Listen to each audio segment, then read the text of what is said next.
नमस्कार साथियों, बहुत बहुत स्वागत आप सभी लोगों का टारगेट ऑन के इस प्लेटफॉर्म पर। मैं हूं कुमार अनुराग और आप मेरे साथ यहां पर पढ़ेंगे भूगोल विषय। दोस्तों, कल की क्लास मैंने आप लोगों की पहले डेमो क्लास के रूप में ली और वहां पर हम लोगों ने सिलेबस के बारे में जानकारी प्राप्त की। हमारे सिलेबस में नोटिफिकेशन में क्या चीज़ें दी गई हैं और उसे हम इलेबोरेट करके कैसे देखेंगे, किन किन टॉपिक्स के साथ देखेंगे, ये सारी चीज़ें मैंने आपके साथ डिस्कस की। लास्ट में मैंने आपसे ये भी कहा था कि अगली क्लास में एक प्रॉपर टॉपिक से शुरू करूंगा और वो टॉपिक मैंने वायुमंडल और जलवायु विज्ञान वाले हिस्से से कहा था कि शुरू करेंगे हम, इसलिए क्योंकि मुझे हमेशा से ही ये लगता है कि ये वो सेक्शन है जो जहाँ से जो प्रश्न पूछे जाते हैं वो हमेशा कॉन्सेप्चुअल पूछे जाते हैं, कॉन्सेप्ट बेस्ड क्वेश्चन पूछे जाते हैं और इसलिए शुरुआत में इन सारी चीज़ों को अच्छा समय देकर हम जो है अगर कवर करें तो ज़्यादा बेहतर रहेगा। ठीक है, तो आज के कक्षा की शुरुआत करते हैं बिना किसी देरी के। और कक्षा जो है वो हम वायुमंडल के चैप्टर से शुरू करेंगे, राइट। तो सबसे पहले मैं चैप्टर का नाम लिख देता हूं और उसके बाद फिर आगे बात करेंगे। ठीक, तो हमारे चैप्टर का नाम है एक्चुअली वायुमंडल, यानी कि हम एटमॉस्फेयर के बारे में बात करेंगे।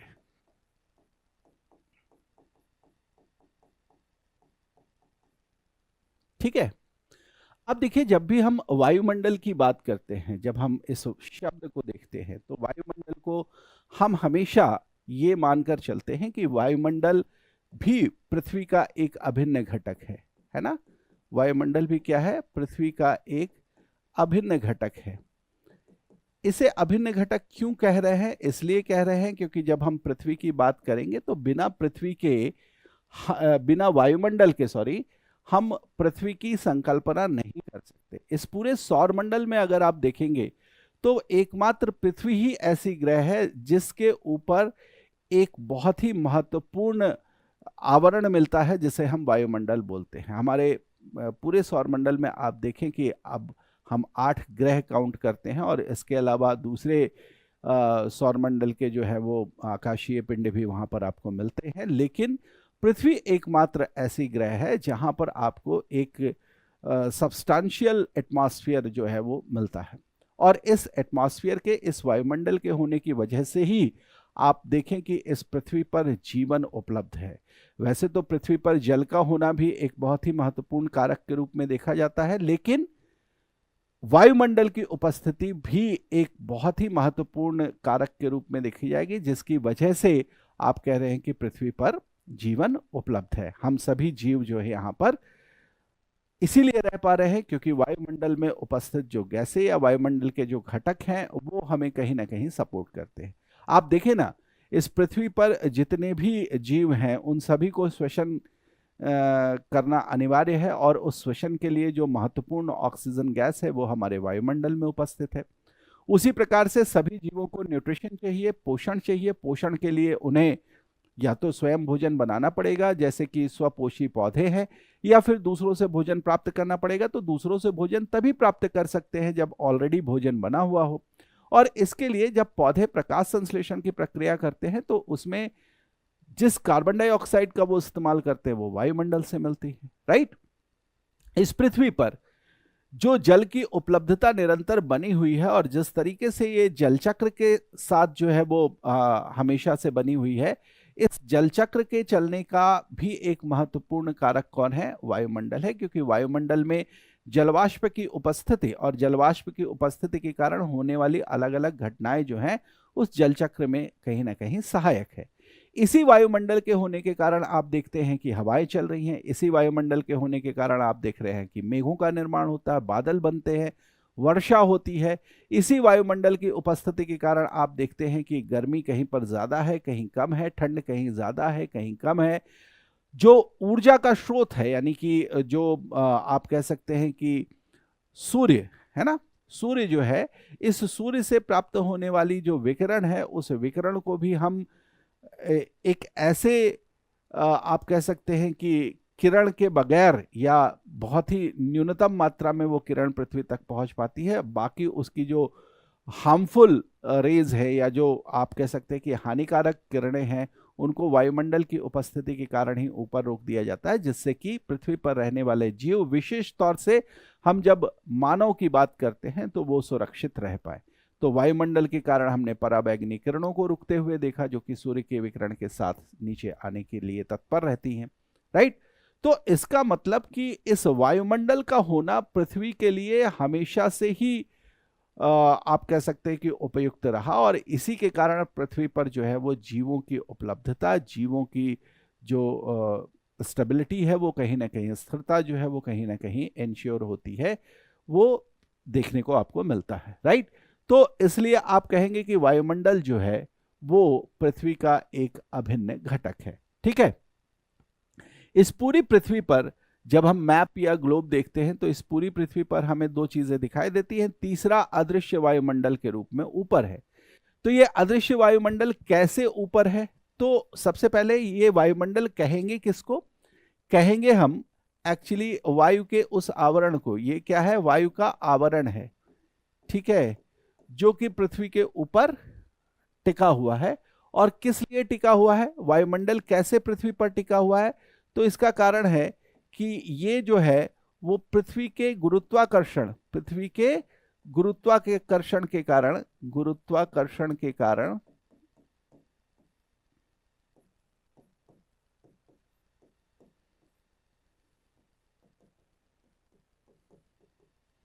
पृथ्वी की सतह से जुड़ा हुआ है ना। पृथ्वी के गुरुत्वाकर्षण के कारण पृथ्वी की सतह से जुड़ा हुआ है। अगर पृथ्वी का गुरुत्वाकर्षण नहीं होता तो ये जो वायु ऊपर उपस्थित है, अब देखिए वायु में कई सारी चीजें हैं, उसके विषय में हम आगे अभी बात करेंगे, लेकिन यहां पर मैंने बताया कि ये जो एक एनवलप, एक आवरण बन रहा है वायु का, ये वायु कैसे पृथ्वी से जुड़ी हुई है, उसके सतह पर टिकी कैसे है?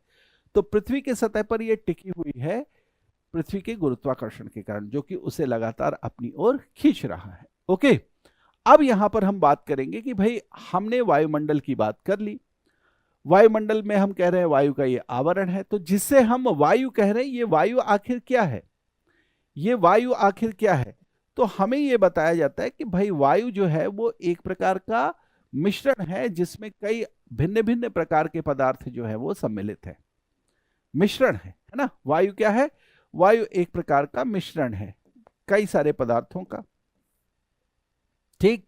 और ये किन किन चीजों का मिश्रण है? तो ये मिश्रण है ये निम्नलिखित चीजों का, जिसमें सबसे प्रमुख जो है वो आपके लिए यहां पर उपलब्ध है गैसें, विभिन्न प्रकार की गैसें। अभी थोड़ी देर पहले मैं आपसे बात कर रहा था कि हमें श्वसन के लिए ऑक्सीजन प्राप्त होता है, पादपों को प्रकाश संश्लेषण के लिए कार्बन डाइऑक्साइड प्राप्त होता है। लेकिन क्या सिर्फ ये दो ही गैसें हैं वायुमंडल में? नहीं, बहुत सारी गैसें हैं। वहां पर हाइड्रोजन भी उपलब्ध है, वहां पर सबसे ज्यादा मात्रा में नाइट्रोजन भी उपलब्ध है, वहां पर मीथेन गैस भी उपलब्ध है, वहां पर आर्गन, हीलियम, नियॉन जैसी अक्रिय गैसें भी उपलब्ध हैं। तो वायुमंडल में एक तो भिन्न प्रकार की गैसें हैं, उन गैसों का अपना एक पूरा आप कह सकते हैं कि मिश्रण वहां पर उपलब्ध है। लेकिन क्या सिर्फ गैसें ही? तो नहीं, मैंने 3 एरो बनाए हैं, तो निश्चित रूप से यहां पर कुछ चीजें और भी आपको सम्मिलित होती हुई दिखाई देंगी। इनमें से एक बहुत ही महत्वपूर्ण आप कह सकते हैं हिस्सा है इस वायु का, और उसे हम कहेंगे जलवाष्प, उसे हम कहेंगे water vapour. So first thing जो है वो है गैसेस, और दूसरा जो है वो आपके पास क्या है? वाटर वेपर है, ठीक है, जलवाष्प है। तो गैसेस के साथ साथ आप वाटर वेपर के बारे में भी जाने। वाटर वेपर क्या है? तो कहेंगे कि भाई वाटर का गैसियस फॉर्म है। जब जल वाष्पीकृत होता है, जब जल उबलता है, उबलने के बाद भाप में परिवर्तित होता है, तो वो भाप वायु से हल्की होने के कारण क्या होता है? ऊपर की ओर उठती है, और इस तरीके से वो वायु में सम्मिलित हो जाती है, राइट। तो इसे आप जलवाष्प बोलते हैं। निश्चित रूप से जलवाष्प जो है वो वायु के एक घटक के रूप में उपलब्ध है, लेकिन जलवाष्प की जो मात्रा है वो हर जगह वायुमंडल में, हर जगह, अगर आप पृथ्वी के किसी एक हिस्से में जाते हैं और वहां पर उस हिस्से के ऊपर के वायुमंडल में आप जलवाष्प की मात्रा को मेजर करेंगे, उसको मापेंगे, तो आपको शायद ये जलवाष्प की मात्रा अत्यधिक मिले, और कई बार कई जगहों पर आप जाते हैं तो वहां पर आपको जलवाष्प की मात्रा काफी कम मिलती है। तो इसके विषय में भी आगे जब मैं सेपरेटली जलवाष्प के विषय में बताऊंगा, तब वहां पर हम इसकी चर्चा करेंगे। लेकिन हाँ, इतना जरूर है कि जलवाष्प जो है वो वायु के एक घटक के रूप में उपस्थित है और बहुत ही लाजमी है, बहुत ही निश्चित रूप से आप कह सकते हैं कि जलवाष्प आएगा, क्योंकि पृथ्वी का जो सबसे बड़ा भाग है ना, आप देखें कि पृथ्वी पर कुल मिलाकर जो है वो 71% जो पार्ट है वो जल से ढका हुआ है ना, जल की उपलब्धता है, महासागर का पूरा क्षेत्र है। और अगर महासागर का जो जल है वो सूर्य के ताप के कारण वाष्पीकृत होगा, तो वहां से जो जलवाष्प बनेगा वो कहाँ जाएगा, वो तो वायुमंडल में ही आना है। तो निश्चित रूप से जलवाष्प तो आना ही आना है। इसके अलावा जल के और भी कई फॉर्म्स जो हैं वो पृथ्वी के अलग अलग हिस्से में, इवन स्थल मंडल वाले भाग पर भी आपको नदियां बहती हुई मिलती हैं, झरने बहते हुए मिलते हैं। तो वहां का जल भी वाष्पीकृत होकर कहाँ जाएगा, वायुमंडल में ही तो जाएगा। सो इसलिए जलवाष्प एक प्रमुख घटक के रूप में है। लेकिन ये दो चीजें जो मैंने आपको बताई, जो गैस और जलवाष्प के रूप में आपको है, ये तो आपको मिलेंगी क्या, ये आप कहेंगे कि ये मिलेंगे गैसीय रूप में। लेकिन इसके अलावा अगर आप देखें तो एक तीसरे घटक के रूप में, या तीसरे आप कह सकते हैं कि कंपोनेंट के रूप में हमें कुछ और चीजें उपलब्ध हैं। इनको आप क्या बोलेंगे, इनको आप धूल कण बोलेंगे सामान्य भाषा में, आप डस्ट पार्टिकल्स इनको बोलेंगे। और ये जो डस्ट पार्टिकल्स हैं ये सस्पेंडेड फॉर्म में, यानी इतने सूक्ष्म होते हैं, इतने सूक्ष्म होते हैं कि ये वायु के साथ साथ ऊपर आ जाते हैं। जलवाष्प ऊपर आ रहा है, उसके साथ ऊपर आएंगे। वायु जब एक तरफ से दूसरी तरफ चल रही है तो पृथ्वी पर ये उपस्थित धूलकण जो है उसको खींचकर ऊपर की ओर ले जाती है। तो ऐसे में ये जो धूलकण हैं ये सस्पेंडेड पार्टिकल के रूप में है ना, मुख्य रूप से ये क्या है, ये सस्पेंडेड सॉलिड पार्टिकल्स हैं, है ना। ये क्या है, ये सस्पेंडेड सॉलिड पार्टिकल्स हैं, ये तैरते हुए ठोस कण हैं। क्या है भाई, ये तैरते हुए ठोस कण हैं। और ये ठोस कण जो हैं, है ना, ये ठोस कण जो है कहां तैर रहे हैं, वायु में। तो आप इसको में वायु में भी लिख लें, वायु में तैरते हुए ठोस कण हैं। और ये ठोस कण कहां से मिलेंगे, तो कहें कि पृथ्वी पर जो स्थलीय भाग है, उस स्थलीय भाग में मुख्य रूप से शैल या चट्टानें हैं। उन चट्टानों पर जब अपरदन होता है तो उनके अपरदन से इस प्रकार के सूक्ष्म कण जो हैं वो निर्मित होते हैं। और ये सूक्ष्म कण जो हैं वो संवहनीय धाराओं के द्वारा, या फिर कह लें कि जो जलवाष्प ऊपर जा रहा है उनके द्वारा, उनकी सहायता से जो है वो वायु में चला आता है। अब मुख्य रूप से अगर आप देखें तो ये जो तीन चीजें मैंने बताई, तीन प्रकार के पदार्थ आपको बताए, जिनका मिश्रण जो है जब हो जाए तो आप कहेंगे, आप उसे क्या कहेंगे, आप उसे वायु कहेंगे। तो इसका मतलब ये जो तीन चीजें आपको मैंने बताई हैं ये मुख्य रूप से क्या कहे जाते हैं, इनको आप बोलते हैं कंपोनेंट्स ऑफ, इनको आप बोलते हैं कंपोनेंट्स ऑफ एटमॉस्फेयर। ठीक है, वायुमंडल के घटक, है ना, components of,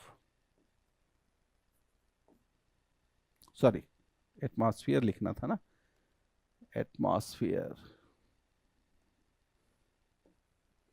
components of atmosphere, यानी इनको वायुमंडल के घटक के रूप में आप देखेंगे। तो अगर आपसे पूछते कि वायुमंडल किन घटकों से मिलकर बना है, किन कंपोनेंट से मिलकर बना है, तो तीन प्रकार के कंपोनेंट हैं, कुछ विशेष प्रकार की गैसें हैं, जलवाष्प है, और उसके साथ साथ क्या है, धूलकण है। ठीक है, इतनी मोटी मोटी चीजें समझ में आ गई। अब हम एक एक करके जरा कंपोनेंट्स के बारे में देखें, वायुमंडल के जो कंपोनेंट्स हैं उनके विषय में देखें। तो यहां पर सबसे पहले मैं शुरुआत करूंगा किनके साथ, गैसों के साथ। आइए एक डायग्राम की सहायता से मैं आपको इससे चीजें बताऊं। हालांकि उस डायग्राम में जो जितनी चीजें हैं उसके अलावा भी जो डिटेल्स की चीजें हैं वो मैं आपके साथ साझा करूंगा। ये वायुमंडल में जो कंपोनेंट्स हैं उनके विषय में यहाँ पर बताया गया है। ठीक है, बहुत अगर स्पष्ट नहीं भी दिख रहा हो आपको, यहाँ पर लिखे हुए मैटर से बहुत ज्यादा चीजें नहीं जाननी है, मोटे तौर पर आप चित्र में थोड़ा सा देखेंगे। ठीक है, एक्चुअली मैं यहाँ पर आपको बताना चाह रहा हूँ, इससे पहले ये वाला डायग्राम देख लें कि वायुमंडल में जो पहला कंपोनेंट है, यानी गैसों के बारे में अगर आप जानकारी प्राप्त करेंगे तो ये गैसें जो हैं वो प्रमुख रूप से आप देखिए यहाँ पर क्या लिखा हुआ है ना, यहाँ पर गैसों को जो है उसमें नाइट्रोजन को दिखाया गया है इस पाई चार्ट में, और इस पाई चार्ट में नाइट्रोजन आप देख रहे हैं कि कितना अधिक है। नाइट्रोजन जो है वो 78.05%, 78.05% जो है वो आपको नाइट्रोजन दिखाई दे रहा है। ठीक है, इसके बाद आपको ऑक्सीजन दिखाई दे रहा है इस हरे रंग वाले पाई चार्ट के हिस्से में। ठीक है, जिसे 20.95% या लगभग 21% भी आप कह सकते हैं। ठीक है, कि ये लगभग जो है वो 21% के मात्रा के साथ आपको मिल रही है। और चूंकि 78.05% जो है वो इसको अगर आप राउंड फिगर बोले तो आप 0.05% को आप नेग्लेक्ट कर सकते, इसको आप लगभग 78% कह सकते हैं। ठीक है, सो 78% आपको क्या है नाइट्रोजन के रूप में गैस यहां पर उपलब्ध मिलेगी, और 21% जो है वो आपको ऑक्सीजन के रूप में गैस उपस्थित मिलेगी। अगर इन दोनों का आप योग देखें तो योग कितना हो गया, इन दोनों का योग मिलाकर हो गया 99%, है ना। 99% तो आपके पास सिर्फ दो ही गैसें जो है वो वायुमंडल के पूरे आयतन का हिस्सा है। ठीक है, बाकी के 1% में अन्य सारी गैसें आ जाएंगी, और उन अन्य गैसों में भी आप देखें तो एक बहुत ही प्रमुख गैस यहां पर आपको दिखाई दे रही है, और वो गैस है आर्गन के रूप में। इस पीले रंग के हिस्से में जो है ना, इस पीले रंग के हिस्से में जो है वो आपको दिखाया गया है आर्गन को, है ना, आपको आर्गन के विषय में दिखाया गया है। और ये जो आर्गन है ना, ये जो आर्गन आपको दिखाई दे रहा है यहां पर, ये आर्गन 0.93% है ना, 0.93%, 0.93% का जो हिस्सा है वो आर्गन गैस के रूप में वायुमंडल में उपस्थित है। यानी दो गैसों के अलावा तीसरी सबसे प्रमुख गैस के रूप में आर्गन उपलब्ध है। आर्गन एक अक्रिय गैस है, आप सभी लोगों को पता है, और ये गैस वायुमंडल में जब उपस्थित है तो इस गैस की उपलब्धता के कारण आप कहते हैं कि वायुमंडल में जो अन्य गैसों के साथ प्रतिक्रियाएं होती हैं वो प्रतिक्रियाएं ये नहीं करते। ठीक है, अक्रिय गैस है इसलिए ये ऐसी प्रतिक्रियाएं नहीं करते। ओके, बहुत अच्छी बात है। इसके अलावा चौथी गैस के रूप में आप देखिए रेड कलर से यहां पर डिमार्केट किया गया है, चौथे एक प्रमुख गैस के रूप में जो है वो कार्बन डाइऑक्साइड की बात की गई है। किसकी बात की गई है, कार्बन डाइऑक्साइड की बात की गई है। कार्बन डाइऑक्साइड जो है वो एक प्रमुख गैस के रूप में उपलब्ध है, और देखिए कार्बन डाइऑक्साइड की जो उपलब्धता है हमारे वायुमंडल में ये नितांत आवश्यक है, क्योंकि अगर ये कार्बन डाइऑक्साइड न रहे तो जितने भी जीव यहाँ पर हैं पृथ्वी पर, उन सभी जीवों को पोषण नहीं प्राप्त होगा। कार्बन डाइऑक्साइड की उपलब्धता कहीं ना कहीं जीवों के लिए पोषण उपलब्ध कराने, जीवों को पोषण उपलब्ध कराने के लिए आवश्यक मानी जाती हैं। ठीक है, सो इसलिए आप जो है इस कार्बन डाइऑक्साइड को, ये स्पष्ट अगर नहीं दिख रहा होगा तो मैं सिर्फ ऐसे ही दिखा देता हूं, इस कार्बन डाइऑक्साइड को जो है वो आप एक प्रमुख गैस के रूप में देखें। लेकिन मैं आपको यहां पर कुछ और चीजें बताता हूं। ठीक है, देखिए जितनी भी प्रकार की गैसें हैं, जितनी भी प्रकार की गैसें हैं, कहां पर गैसें हैं, वायुमंडल में, इन गैसों को जो है वो आप दो हिस्से में डिवाइड करके देख सकते हैं। ठीक है, ये दो हिस्से कौन कौन से हुए, एक तो हो गई प्रमुख गैसें, है ना, एक तो हो गई प्रमुख गैसें। प्रमुख गैसों को आप अंग्रेजी में जो है वो मेजर गैसेस बोल सकते हैं, मेजर गैसेस। मेजर गैसेस वो होंगी जिनकी मात्रा काफी ज्यादा है वायुमंडल में, जिनकी मात्रा जो है वो काफी प्रमुख है। और इन गैसों में हम तीन गैसों का जिक्र करेंगे, है ना, इनमें जो है वो हम तीन गैसों का जिक्र करेंगे, इन्हीं को आप प्रमुख गैसें या मेजर गैसेस बोलते हैं। सबसे पहले आप नाइट्रोजन की बात करेंगे जिसकी मात्रा लगभग 78% है। दूसरी गैस आप बात करेंगे ऑक्सीजन की जिसकी मात्रा लगभग 21% है। और तीसरी गैस की आप बात करेंगे आर्गन की जिसकी मात्रा जो है वो लगभग 0.93% है। यानी कि आप देखें 99.93% गैसें जो हैं, प्रतिशत जो है पूरे वायुमंडल के आयतन का इन तीन गैसों ने घेर रखा है। ठीक है, बाकी का कितना बच गया, तो कहा बाकी का बच गया है मात्र 0.07%। कितना बच गया, 0.07%। अब इन 0.07% के अंतर्गत जितनी भी गैसें आएंगी उनको हम क्या बोलेंगे, उनको हम बोलेंगे अल्प गैसें, है ना, या अल्पमात्रिक गैसें। अल्पमात्रिक गैसें ऐसी गैसें जो कि अल्प मात्रा में वायुमंडल में उपस्थित है ना। इनको हम ट्रेस गैसेस बोल सकते हैं या माइनर गैसेस बोल सकते हैं, है ना, माइनर गैसेस बोल सकते हैं या ट्रेस गैसेस बोल सकते हैं, जो ट्रेस अमाउंट में अवेलेबल है। और ट्रेस अमाउंट में कौन सी गैसेस अवेलेबल हैं, तो इनकी एक पूरी लिस्टिंग अगर मैं आपको बताऊं, सो उस लिस्टिंग को थोड़ा सा आप यहां पर ध्यान से देख लें, ठीक है। इनमें अगर हम बात करेंगे तो यहां पर आपको मैं बताऊं कि आपको जैसे सबसे पहले तो कार्बन डाइऑक्साइड के विषय में हम देख लें। कार्बन डाइऑक्साइड की जो मात्रा है, ये मात्रा आपको कितनी मिलेगी, ये मात्रा आपको मिल जाएगी 0.036%। देखिए ये जो मैंने डेटा आपको दिया है ये एनसीईआरटी का डेटा है और उस डेटा के अकॉर्डिंग आप बात करेंगे, ठीक है। इसके अलावा अल्प मात्रा में देखिए अगर गैसों की बात आप करेंगे तो उस अल्प मात्रा में आपको जो है वो हीलियम भी मिल जाएगा, उस अल्प मात्रा में आपको जो है वो नियॉन भी मिल जाएगा, उस अल्प मात्रा में आपको जो है वो क्रिप्टन भी मिल जाएगा, उस अल्प मात्रा में आपको जो है वो हाइड्रोजन भी मिल जाएगा, ठीक है। ऐसे अलग अलग गैसें हैं। निश्चित रूप से कार्बन डाइऑक्साइड जो है वो अल्प गैसों में, है ना, सबसे ज्यादा मात्रा में उपस्थित गैस के रूप में देखी जाती है ना। माइनर गैसेस के अंतर्गत जो कार्बन डाइऑक्साइड है इसकी मात्रा सबसे ज्यादा है। हाइड्रोजन जैसी गैस जो है इसकी मात्रा आप देखें बहुत ही कम है, 0.00005%। आप देख रहे हैं कितनी कम मात्रा जो है वो हाइड्रोजन की यहां पर देखने को आपको मिल रही, ठीक। तो इस तरीके से अगर आप देखेंगे तो कार्बन डाइऑक्साइड सबसे ज्यादा मात्रा में उपस्थित है अल्प गैस के अंतर्गत, है ना, अल्प गैसों के अंतर्गत या माइनर गैसेस के अंतर्गत, ठीक। ये तो हमने मात्रा के आधार पर बात कर ली। तो अगर मैं आपको बताऊं यहां पर, अगर मैं आपको बताऊं यहां पर कि किस तरीके से, है ना, किस तरीके से हम बात कर सकते हैं अलग अलग प्रकार के गैसों की, तो यहां पर सर्वाधिक मात्रा में जो है वो नाइट्रोजन है, नाइट्रोजन के बाद ऑक्सीजन है, ऑक्सीजन के बाद आर्गन है, आर्गन के बाद कार्बन डाइऑक्साइड है, कार्बन डाइऑक्साइड के बाद अगर आप बात करेंगे तो यहां पर आपको हीलियम मिल जाएगा, सॉरी नियॉन मिल जाएगा, नियॉन मिल जाएगा, नियॉन के बाद आपको हीलियम मिल जाएगा, ठीक है। हीलियम के बाद आपको क्रिप्टन मिल जाएगा, क्रिप्टन के बाद आपको जेनॉन मिल जाएगा, उसके बाद जो है वो हाइड्रोजन मिल जाएगा। ये आपके जो हैं,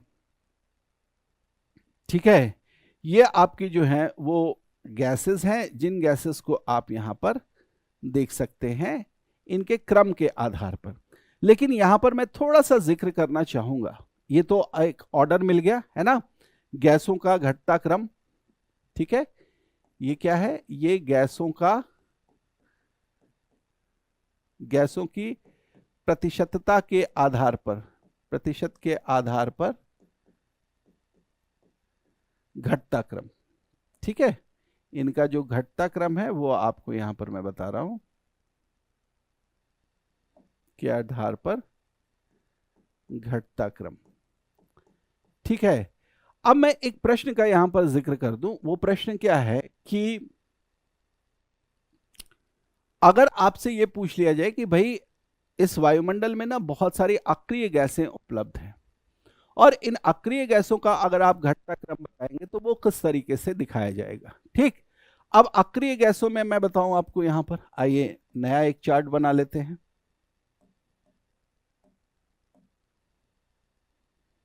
क्या हो गया ये, ओके। सो नया एक चार्ट बना लेते हैं और इस नए चार्ट में जरा हम बात करें, है ना, अक्रिय गैसों के बारे में, अक्रिय गैसों की प्रतिशतता के आधार पर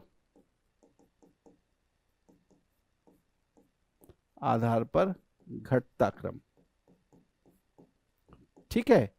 सो यहां पर आप सबसे पहले जिस गैस का नाम लिखेंगे वो निश्चित रूप से देखिए ये वाली है, यानी आर्गन। आर्गन को आप सबसे पहले लिखेंगे। आर्गन के बाद आप नियॉन की बारी है तो नियॉन को लिख दिया आपने। उसके बाद हीलियम की बारी है, हीलियम आपने लिख दिया।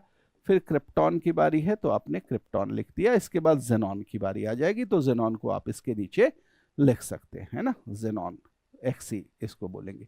ठीक है, अगर आपको संकेत पढ़ने में दिक्कत हो तो मैं यहाँ पर नाम भी लिख देता हूँ। आर्गन की बारी आ गई। ठीक है, सबसे पहले आर्गन का जिक्र कर लेंगे हम। सॉरी,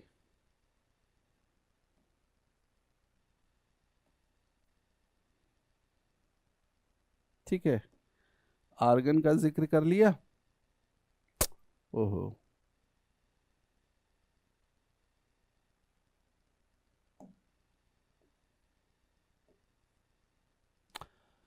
सबसे पहले आर्गन का जिक्र कर लिया। आर्गन के बाद जो है वो नियॉन आ गया, नियॉन। ठीक है, नियॉन के बाद हीलियम, हीलियम के बाद जो है वो क्रिप्टन आ गया, क्रिप्टॉन, और उसके बाद जो है वो जेनॉन आ गया। ठीक है, इस तरीके से आप इसको देख लेंगे। अब ये तो क्रम हो गया अक्रिय गैसों का घटता क्रम। अगर आपने, मैं थोड़ा सा इसे यूं ही जिक्र कर रहा हूं कि अगर आपने कभी भी देख रखा हो कि एक आवर्त सारणी में या पीरियोडिक टेबल में किस प्रकार से अक्रिय गैसों का क्रम है, तो देखिए अक्रिय गैसें वहां पर शुरू होती है हीलियम से, हीलियम के बाद नियॉन, फिर आर्गन, फिर क्रिप्टन, फिर जेनॉन, यही होता है ना क्रम। ये आवर्त सारणी में क्रम है। तो कैसे चलेंगे, आर्गन से नियॉन, नियॉन से हीलियम, ऐसे गए और उसके बाद यहां से सीधे आ गए क्रिप्टन और फिर जेनॉन, ये इस तरीके से।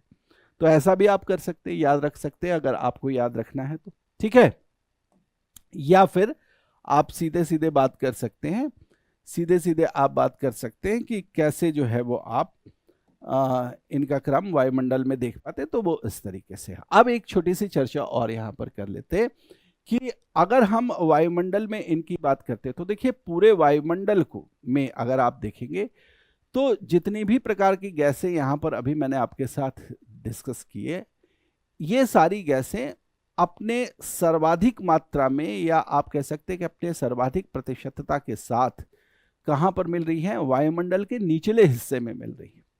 वायुमंडल के निचले हिस्से में मिल रही हैं।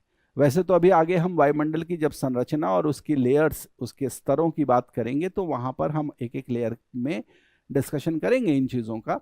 लेकिन फिर भी आप सब लोगों को पता होगा कि वायुमंडल की सबसे निचली परत जो है इसे हम कहते हैं क्षोभ मंडल। सो मुख्य रूप से ये जितनी भी गैसें और इनकी प्रतिशत मात्रा यहाँ पर डिस्कस की गई, इनके घटते क्रम को जो हम लोगों ने देखा, ये सभी इसी क्रम में या इसी प्रतिशतता के साथ पाई जाती हैं। कहाँ, क्षोभ मंडल में। लेकिन जब आप क्षोभ मंडल से ऊपर की ओर जाते हैं और विशेष रूप से आप समताप मंडल को पार करने के बाद मध्य मंडल और आयन मंडल तक पहुंचते हैं, है ना, ताप मंडल तक पहुंचते हैं, तो इन गैसों की मात्रा में जो है वो भिन्नता आ रही होती है ना, इनमें भिन्नता आपको देखने को मिलेगी। ऐसे में हम ये मानकर चलते हैं कि ये मुख्य रूप से क्षोभ मंडल की ही प्रतिशतता को हम हमेशा हर जगह पढ़ते हैं, लेकिन ये प्रतिशतता वायुमंडल के हर एक स्तर में सही नहीं है। ऊपर के स्तर पर जाने पर इस प्रतिशतता में कमी आ जाती है। कई सारी ऐसी भी गैसें हैं जो कि लगभग लगभग नगण्य मात्रा में हो जाती हैं एक निश्चित ऊंचाई के बाद, और शायद नहीं भी मिलती हैं। जैसे अगर मैं बात करूं कि ऑक्सीजन के गैस की बात करें, है ना, सो ऑक्सीजन जो है वो 120 किलोमीटर की ऊंचाई के ऊपर, पृथ्वी की सतह से 120 किलोमीटर की ऊंचाई से ऊपर नगण्य मात्रा में हो जाता है। या कार्बन डाइऑक्साइड जैसे गैस की बात करें तो पृथ्वी की सतह से 90 किलोमीटर की ऊंचाई पर जो है वो नगण्य मात्रा में हो जाता है। उसके बाद जो है शायद इनका मिलना जो है वो पॉसिबल नहीं है, संभावित नहीं, राइट। तो मेरे कहने का मतलब ये है कि अगर आपसे परीक्षा में ये पूछ लें कि क्षोभ मंडल में, तो इससे आपको बिल्कुल कंफ्यूज होने की जरूरत नहीं है, क्योंकि ये जो गैसों का क्रम दिया जा रहा है, ये गैसों का क्रम कहाँ के लिए दिया जा रहा है, ये क्षोभ मंडल के लिए ही दिया जा रहा है, क्योंकि क्षोभ मंडल से ऊपर गैसों की प्रतिशतता में अंतर आता है और गैसों की प्रतिशतता जो है वो निरंतर बदलती रहती है। ठीक है, सो इसलिए निश्चित रूप से आप इसको ध्यान में रखेंगे। अब आइए, चूंकि हम गैसों की बात कर रहे हैं, इसलिए जो प्रमुख गैसें हैं हम जरा उनकी उपयोगिता, उनके महत्व को भी जान लें। वायुमंडल में इनकी उपस्थिति जो है वो किस प्रकार से वायुमंडल को प्रभावित कर रही है, किस प्रकार से इस पृथ्वी पर रहने वाले जीवों को प्रभावित कर रही है। तो एक एक करके हम जो प्रमुख गैसें हैं उनके विषय में यहां पर जानकारी प्राप्त करेंगे। ओके, तो देखिए सबसे पहले मैं यहां पर बात करूंगा किसकी, नाइट्रोजन गैस की। नाइट्रोजन गैस की जो सबसे प्रमुख चीज जो है वो क्या है यहां पर, कि वायुमंडल में जो है वो सर्वाधिक मात्रा में उपस्थित है। ये वायुमंडल में सर्वाधिक मात्रा में, और जब भी कोई भी चीज या कोई भी घटक किसी, आप कह सकते हैं मिश्रण में अगर सर्वाधिक मात्रा में उपलब्ध है तो निश्चित रूप से उसका महत्व तो बहुत अधिक हो जाता है ना। तो वायुमंडल में सर्वाधिक मात्रा में उपलब्ध है, एक तो ये चीज हमें ध्यान में रखनी है। लेकिन और पीछे हमने पढ़ा भी कितनी मात्रा में है भाई, तो ये जो है वो 78% की मात्रा के साथ, लगभग 78%, क्योंकि एनसीईआरटी के डेटा के अकॉर्डिंग और इवन जो दूसरे भी रेफरेंसेस हैं वहां पर भी आप देखेंगे तो इसकी मात्रा 78% से थोड़ी ज्यादा है ना, एकदम ट्रेस अमाउंट में 78.05% ऐसा कुछ बताया जाता है। हम मानकर चलते हैं अपने याद रखने के लिए 78% की मात्रा। ओके, अब नाइट्रोजन की उपलब्धता वायुमंडल में जो है, क्या ये वायुमंडल को किसी भी प्रकार से प्रभावित करती है? हम कहते हैं बिल्कुल करती है। ठीक, नाइट्रोजन जो है वो लगभग जो है एक आप कह सकते हैं कि पूरी तरीके से तो अक्रिय नहीं कहेंगे, लेकिन आप कहेंगे कि एक बहुत ही न्यून क्रियाशील, है ना, न्यून क्रियाशील गैस के रूप में उपलब्ध है, न्यून क्रियाशील गैस के रूप में उपलब्ध है।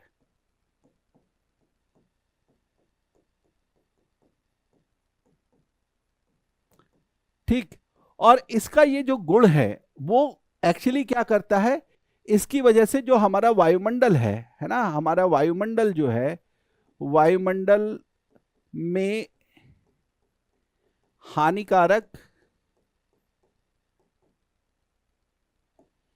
हानिकारक और विस्फोटक अभिक्रियाएं, विस्फोटक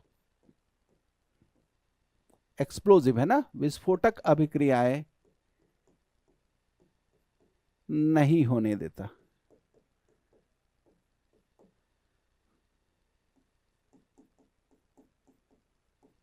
ठीक है, इसकी उपस्थिति के कारण अभिक्रियाएं नहीं होती। आप देखिए ना, वायुमंडल में इतनी सारी गैसें हैं, अब सारी गैसें तो ओपन है, सारी गैसें क्या है, पूरी तरीके से ओपन है, खुली हुई हैं।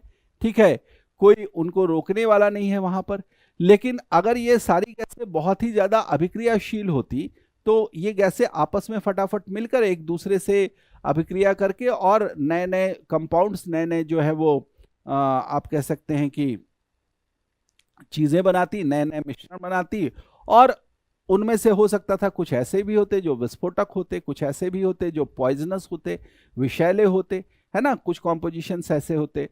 तो ये तभी संभव हो पाता जब सभी गैसें जो हैं वो पर्याप्त मात्रा में, ज्यादा मात्रा में उपस्थित हों और उनकी अभिक्रियाशीलता ज्यादा हो। लेकिन अगर आप देखेंगे तो नाइट्रोजन गैस की अभिक्रियाशीलता जो है वो मतलब बहुत ही न्यून है, एक तरीके से ना के बराबर भी आप कह सकते हैं। लेकिन इतनी ज्यादा मात्रा में नाइट्रोजन उपलब्ध है, उससे क्या होता है कि ये वायुमंडल को एक तरीके से डाइल्यूट करने का काम करता है। अब इसको ऐसे आप समझ लीजिए कि जैसे एक बीकर में आपने क्या कर दिया कि थोड़ी मात्रा में अम्ल ले लिया, ठीक है, और वो अम्ल जो है वो बहुत ही सांद्र है, बहुत ही कॉन्सेंट्रेटेड है। निश्चित रूप से वो अम्ल, उस अम्ल की जो अभिक्रियाशीलता है वो अभिक्रियाशीलता क्या होगी, बहुत ज्यादा होगी। लेकिन उसी अम्ल में अगर आप धीरे धीरे करके जल मिलाते चले जाए और उस अम्ल की सांद्रता को धीरे धीरे विरल करते चले जाए, डाइल्यूट करते चले जाए, तो उसके डाइल्यूशन से उसकी अभिक्रियाशीलता भी क्या होगी, कम होती चली जाएगी। उसी तरीके से वायुमंडल में इतनी ज्यादा मात्रा में उपस्थित जो न्यून अभिक्रियाशील गैस नाइट्रोजन गैस के रूप में उपलब्ध है। ये भी वायुमंडल को एक प्रकार से विरल बनाने का काम करती है, और इसलिए वायुमंडल में जो अन्य गैसें उपलब्ध है वो भी आपस में बहुत ज्यादा प्रतिक्रिया, बहुत ज्यादा अभिक्रिया नहीं कर पाती हैं, और इसलिए वायुमंडल में जो हानिकारक गैसों के बनने की संभावना है या हानिकारक कंपाउंड्स के बनने की संभावना है, कुछ विस्फोटक कंपाउंड्स बनने की जो संभावना है, उस संभावना को कहीं ना कहीं नाइट्रोजन दूर करने का काम करता है। और एक तरीके से कह ले कि नाइट्रोजन की ये जो भारी मात्रा है, ये मात्रा वायुमंडल को सुरक्षित रखने में सर्वाधिक सहायक के रूप में वहां पर जानी जाती है। ठीक है, तो नाइट्रोजन की बहुत ही महत्वपूर्ण भूमिका है वायुमंडल को सुरक्षित रखने में। वायुमंडल को सुरक्षित रखने में महत्वपूर्ण भूमिका है, ऐसा आप कह सकते हैं। वायुमंडल को सुरक्षित रखने में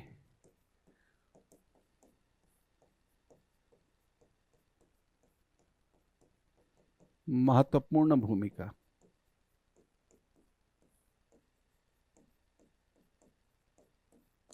ठीक है, तो ये नाइट्रोजन वायुमंडल में जो उपस्थित है उसके लाभ के बारे में, उसकी भूमिका के बारे में यहां पर बात की। लेकिन नाइट्रोजन क्या जीवों को भी जो है फायदा पहुंचा रहा है? जो पृथ्वी पर जीव है, क्या उनको फायदा पहुंचा रहा है इस नाइट्रोजन की उपलब्धता के कारण? जीवों को क्या? तो देखिए, यहां पर जब जीवों की बात हम करेंगे तो जीवों को नाइट्रोजन जो है ना, कोई डायरेक्ट लाभ नहीं पहुंचाता। ठीक है, आप देखें, पृथ्वी पर उपस्थित जीवों पर क्या प्रभाव है? तो जीवों पर प्रभाव है, देखिए, नाइट्रोजन की जो उपलब्धता है वो जीवों को डायरेक्ट नहीं, है ना, प्रत्यक्ष प्रभावित नहीं करते, है ना, प्रत्यक्ष रूप से प्रभावित नहीं करते।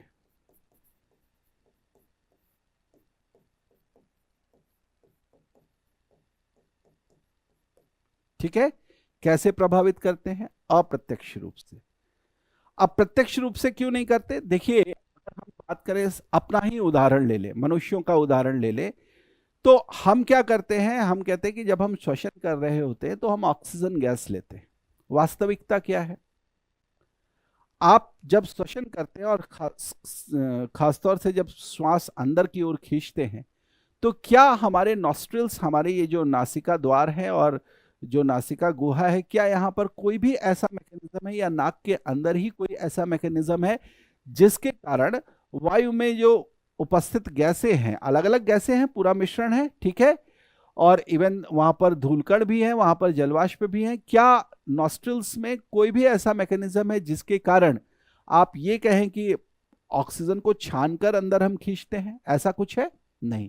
जब भी हम श्वास अंदर खींचते हैं तो सीधे तौर पर हम वायु अंदर खींचते हैं ना, उस वायु में सभी गैसें या सभी घटक जिसका जिक्र हमने पीछे किया, वो सारे घटक वहां पर उपस्थित है। नाइट्रोजन भी उपस्थित है, सबसे ज्यादा मात्रा में उपस्थित होगी निश्चित रूप से, ऑक्सीजन भी है, कार्बन डाइऑक्साइड भी है, आर्गन भी है, और दूसरे जो अक्रिय गैस है वो भी है, हाइड्रोजन भी है, धूलकण भी है, जलवाष्प भी है, सभी चीजें हैं।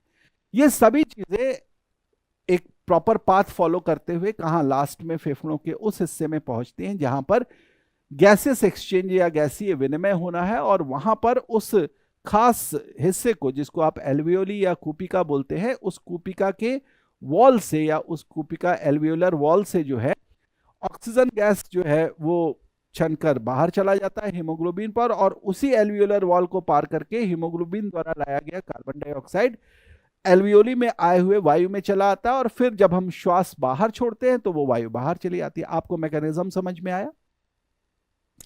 यानी कि सीधे तौर पर हम कहें कि ये जो नाइट्रोजन हमने लिया, इस नाइट्रोजन को जैसे हमने लिया था वैसे ही वापस बाहर कर दिया।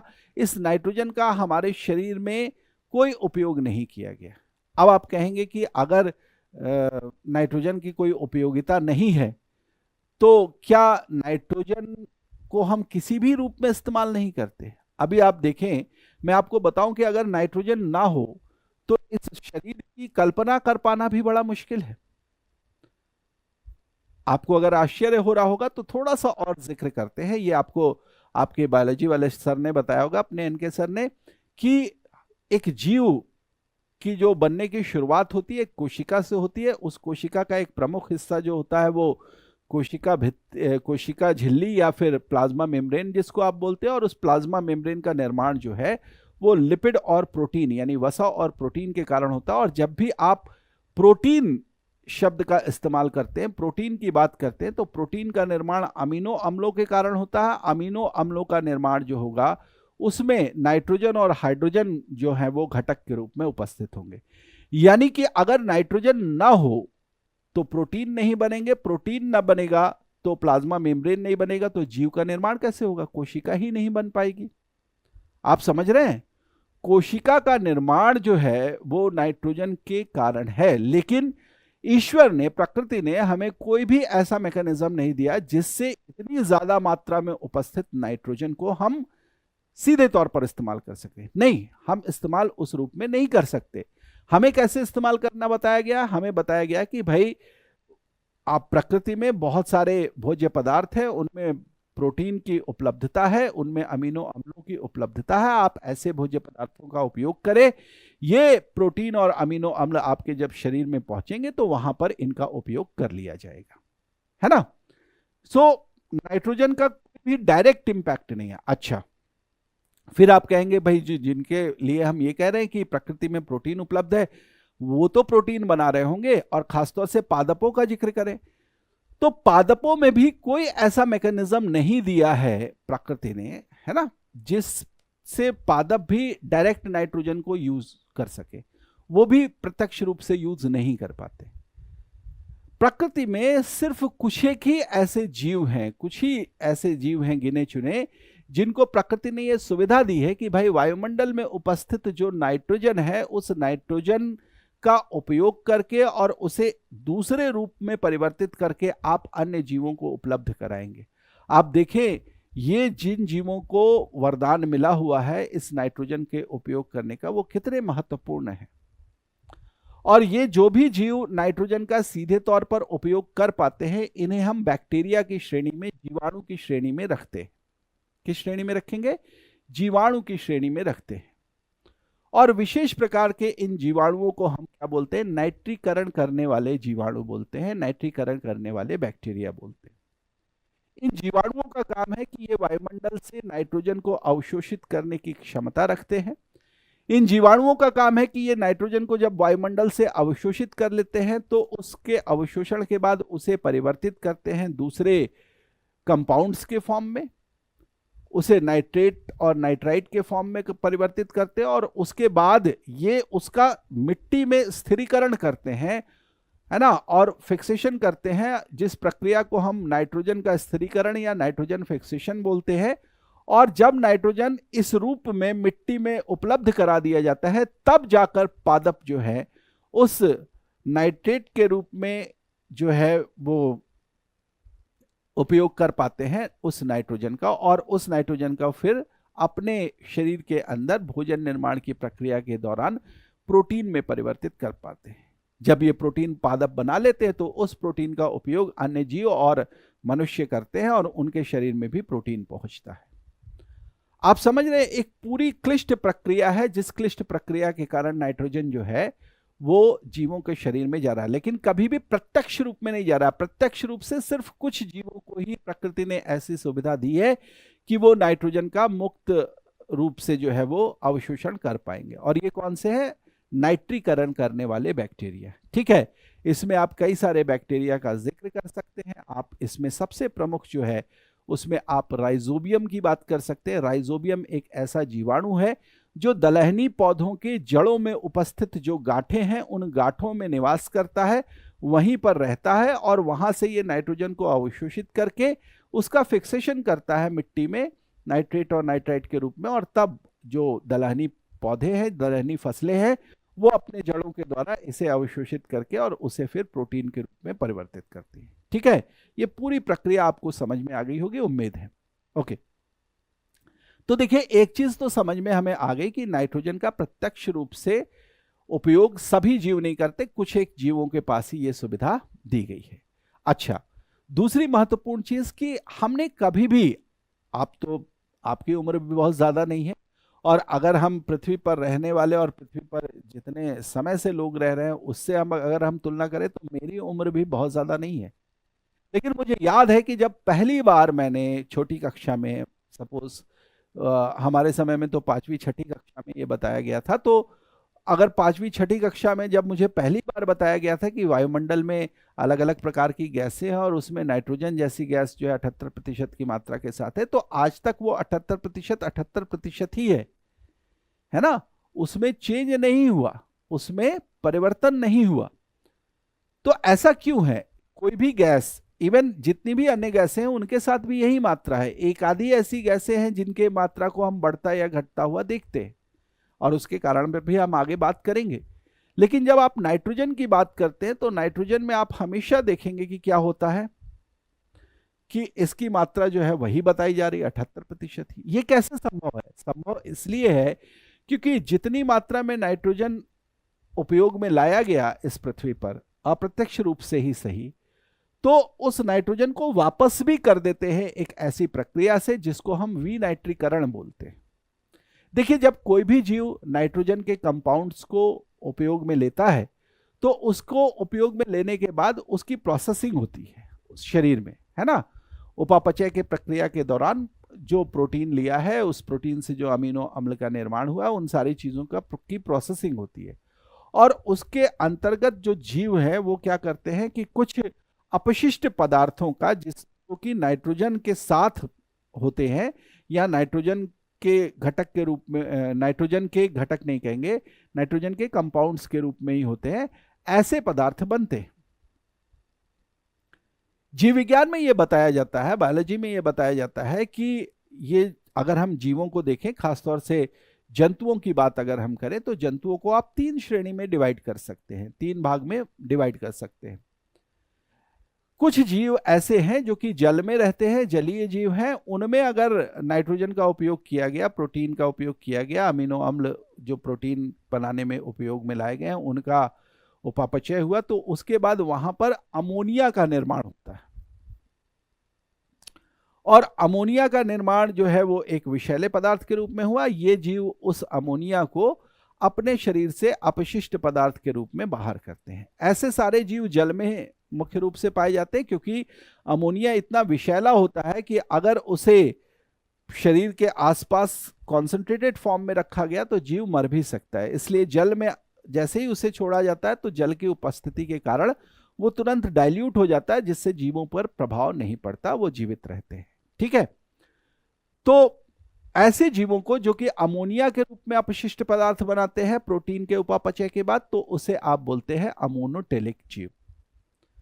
कुछ जीव ऐसे हैं जो कि यूरिया का निर्माण करते हैं, जिनके शरीर में जल की एक निश्चित मात्रा उपलब्ध होती है और जो अपशिष्ट पदार्थ बनेगा उस उपस्थित मात्रा में घुलकर और एक घोल के रूप में, एक विलयन के रूप में शरीर से बाहर किया जा सकता है। ऐसे जीवों के शरीर में अमोनिया ना बनकर क्या बनता है? यूरिया बनता है। और ये जो यूरिया बनता है, जैसे हम मनुष्य हैं तो हमारे शरीर में यूरिया प्रोटीन का जब उपापचय होगा तो उसके बाद अंतिम पदार्थ के रूप में या अपशिष्ट पदार्थ के रूप में यूरिया का निर्माण होगा। और वो यूरिया क्या है? उस यूरिया को हम जल में घोलकर यूरिन के रूप में अपने शरीर से बाहर कर देते हैं। तो हमारे जैसे जितने भी जीव हैं, है ना, उन्हें हम क्या बोलते हैं? यूरियोटेलिक बोलते हैं। जो अमोनिया के रूप में अपशिष्ट पदार्थों को निकालते हैं वो अमोनोटेलिक हो गए, जो यूरिया के रूप में निकाले वो यूरियोटेलिक हो गए। ठीक। लेकिन कुछ जीव ऐसे हैं जिनका शरीर काफी छोटा है, शरीर में पर्याप्त मात्रा में जल उपलब्ध नहीं है। ऐसे जीव जो हैं वो क्या करेंगे? उनके शरीर में यूरिया घुलाने लायक भी जल नहीं है, तो क्या करेंगे? वो ठोस कणों के रूप में अपशिष्ट पदार्थ बनाते हैं, जो कि बहुत ज्यादा हानिकारक नहीं होता। ऐसे ठोस कण जब उनके शरीर में बनते तो वो हम कहते हैं यूरिक एसिड। वैसे तो मनुष्यों के शरीर में भी यूरिक एसिड बनता है, लेकिन काफी कम मात्रा में बनता है। उन जीवों को जिनके शरीर में यूरिक एसिड के रूप में अपशिष्ट पदार्थ बनते हैं प्रोटीन के उपापचय के बाद, उन्हें हम यूरिकोटेलिक बोलते हैं। 3 नाम मैंने आपको बताए, अमोनोटेलिक, यूरियोटेलिक और यूरिकोटेलिक। लेकिन प्रमुख चीज क्या जाननी है कि ये सभी जो है वो नाइट्रोजन युक्त अपशिष्ट पदार्थ है जिन्हें शरीर से बाहर करना है। एक बार जब ये अपशिष्ट पदार्थ जीवों के शरीर से बाहर आ जाते हैं खुले वातावरण में आ जाते हैं, तो उसके बाद वापस से इन पदार्थों पर भी कुछ विशेष प्रकार के बैक्टीरिया कार्य करते हैं। इन बैक्टीरियो को या इन जीवाणुओं को हम बोलते हैं विनाइट्रीकरण या डीनाइट्रिफिकेशन करने वाले बैक्टीरिया। पहले वाले को हमने नाइट्रीकरण करने वाला बोला था, दूसरे को क्या बोल रहे हैं, विनाइट्रीकरण करने वाले बैक्टीरिया। और ये जो विनाइट्रीकरण करने वाले बैक्टीरिया है, ये क्या होंगे कि उन नाइट्रोजन युक्त अपशिष्ट पदार्थों का विनाइट्रीकरण करेंगे, डीनाइट्रिफिकेशन करेंगे और उससे नाइट्रोजन को मुक्त कर देंगे। क्योंकि ये पदार्थ मुक्त वातावरण में है, इसलिए नाइट्रोजन जैसे ही मुक्त होता है वो वायुमंडल में चला जाता है। तो ये जो पूरी प्रक्रिया आपको देखने को मिल रही है, इसे हम नाइट्रोजन चक्र बोलते हैं। और इसी नाइट्रोजन चक्र के द्वारा ही आप कहते हैं कि नाइट्रोजन की एक स्थिर मात्रा वायुमंडल में उपस्थित होती है। ठीक, तो मतलब समझ में आया, उपयोगिता समझ में आई। अब देखें, पादपों के अलावा या मनुष्यों के या दूसरे जीवों के द्वारा प्राकृतिक रूप से कैसे नाइट्रोजन उपयोग में लाया जा रहा है, ये तो आपको बता दिया।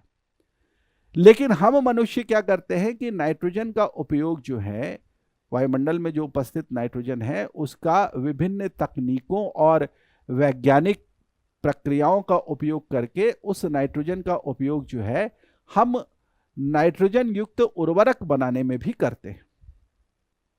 राइट, तो नाइट्रोजन का जो उपयोग है वो न सिर्फ प्राकृतिक रूप से बल्कि कृत्रिम प्रक्रियाओं के द्वारा भी वायुमंडल में उपस्थित नाइट्रोजन का उपयोग किया जाता है और उसका उपयोग करके हम नाइट्रोजन युक्त उर्वरक बनाने का भी काम करते हैं। तो कुल मिलाकर इससे एक चीज समझ में आती है कि भले ही नाइट्रोजन क्या है, वायुमंडल में एक न्यून क्रियाशील या लगभग अक्रियाशील गैस के रूप में वहां पर उपलब्ध है, वायुमंडल को विरल बनाने का काम कर रही है, लेकिन उसी दौरान वो वायुमंडल को क्या कर रही है, वायुमंडल को एक तरीके से सुरक्षित रखने की भूमिका भी अपनी निभा रही है और साथ के साथ जीवों के लिए उपलब्ध है, ताकि जीव जो हैं वो नाइट्रोजन युक्त पदार्थों का उपयोग कर सके और उसके उपयोग से स्वयं के अस्तित्व को बनाए रख सके। तो बहुत ही आवश्यक है नाइट्रोजन, ये सभी लोगों को पता है और वो चीज हमने यहां पर डिस्कस की। ठीक है, नाइट्रोजन की ये उपयोगिता आपको समझ में आई। ओके, अब आइए मैं बात करता हूं दूसरे गैस की। जो दूसरा गैस है यहां पर, वो तो आपने सुना ही है, जीवनदायी गैस के रूप में उपलब्ध है और इसे हम नाम देते हैं ऑक्सीजन का। देखिए, ऑक्सीजन के लिए तो आप सबसे पहले तो यही समझें कि किसी भी जीव के लिए क्या है, जीवनदायी गैस है, श्वसन में उपयोग में लाई जाती है। ठीक है, और जितने भी जीव इस पृथ्वी पर उपलब्ध हैं, चाहे वो एक कोशिकीय हो चाहे वो बहुकोशिकीय हो, सभी प्रकार के जीवों के लिए श्वसन करना आवश्यक है और उस श्वसन की प्रक्रिया के लिए ऑक्सीजन का लेना जो है वो आवश्यक है। तो ये चीज जो है वो वहां पर बहुत ही महत्वपूर्ण हो जाती है। अब इस ऑक्सीजन को, जिसे हम जीवनदायी गैस बोलते हैं, श्वसन में उपयोग में आ रहा है ना, श्वसन की प्रक्रिया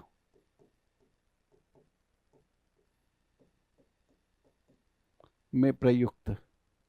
ठीक है, लेकिन इसके अलावा अगर आप देखेंगे तो ऑक्सीजन जो है ये एक और प्रक्रिया के लिए भी बहुत ही ज्यादा महत्वपूर्ण है। वो कौन सी प्रक्रिया है, दहन की प्रक्रिया। दहन की प्रक्रिया के लिए भी आवश्यक, के लिए आवश्यक, दहन की प्रक्रिया के लिए भी ये जो है वो आवश्यक है। ठीक है, अगर ऑक्सीजन ना हो, आपने हमेशा देखा होगा कि कहीं भी कोई चीज जल रही है, अगर हमने उसको ऑक्सीजन से उसका नाता काट दिया तो निश्चित रूप से वो क्या हो जाएगी, जलती हुई चीज बुझ जाएगी। तो ऑक्सीजन के दो उपयोग हैं, वो दो उपयोग यहां पर आपको ध्यान रखना है। कौन कौन से, एक तो ध्यान रखना है कि दहन की प्रक्रिया के लिए आवश्यक है, दूसरा आपको ध्यान रखना है कि श्वसन की प्रक्रिया में प्रयुक्त होता है, श्वसन की प्रक्रिया के लिए जो है वो आवश्यक होता है। ओके, याद रखने वाली चीज या जहां से प्रश्न पूछे जाएंगे, क्योंकि ऑक्सीजन को लेकर बहुत ज्यादा नहीं चीजें है ना, तो ऑक्सीजन के लिए आपको याद रखना है एक और चीज जो एनसीईआरटी और दूसरे रेफरेंस बुक्स में आपको मिलेगा, कि ये जो गैस है वो पृथ्वी की सतह से पृथ्वी की सतह से 120 किलोमीटर की ऊंचाई के बाद, 120 किलोमीटर की ऊंचाई के बाद नगण्य हो जाती है। ऑक्सीजन गैस के साथ ये भी बड़ा महत्वपूर्ण है। 120 किलोमीटर की ऊंचाई तक ऑक्सीजन उपस्थित होगा, उसके बाद जो है ऑक्सीजन की मात्रा आपको नहीं मिल पाएगी, ऑक्सीजन की मात्रा जो है नगण्य हो जाएगी। अब 120 किलोमीटर की ऊंचाई तक अगर ऑक्सीजन मिल रहा है, मतलब किस वायुमंडल की किस परत तक आपको मिल रहा है, तो इसमें आप देखेंगे चारों परतें शामिल हो जाएंगी। नीचे से अगर आप काउंट करेंगे, क्षोभ मंडल, क्षोभ मंडल के बाद समताप मंडल, उसके बाद मध्य मंडल, उसके बाद जो है वो आयन मंडल या ताप मंडल की बात जो आप करते हैं। तो आयन मंडल की जो ऊंचाई है वो शुरू होती है कहां से, 80 किलोमीटर के ऊपर, है ना।